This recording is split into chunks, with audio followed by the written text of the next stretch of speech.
Israel is among the main promoters of the terrorist war imposed on Syria. Damascus denounces this and assures that for the last 10 years, Tel Aviv has not ceased to offer support to extremist groups operating on Syrian soil. Our correspondent Hisham Wanous has the story. In the last 2 years, Israel committed more than 200 airstrikes against Syria. The last one, which is the 7th of its kind so far this year, took place on Tuesday night, March 16th, with missiles launched from the occupied Syrian Golan against the southern perimeter of Damascus, and, like the previous attacks, it was countered by the air defense of the Syrian Arab Army. These are failed attempts to save the defeated terrorist gangs, which will be answered in due course, says the government and citizens of the Arab country.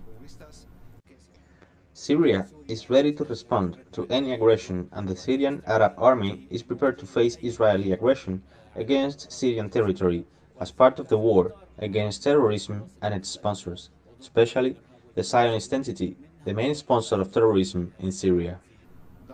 Damascus denounces that the Israeli entity, since the beginning of the terrorist war in 2011, has supplied huge amounts of money, weapons and ammunition to extremist groups that promote violent confrontation in Syria.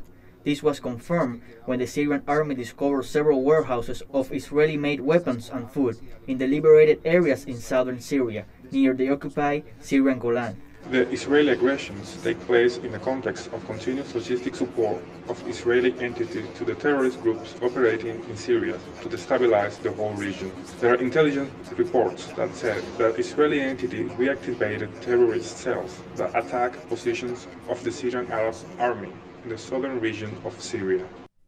The Israeli entity employs all means to prevent the total defeat of the terrorists operating on Syrian soil.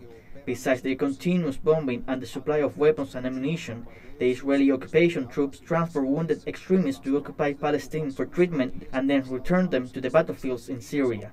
Hostile practices that Damascus claims will not prevent the inevitable victory of the Syrian Arab Army against terrorism and its sponsors.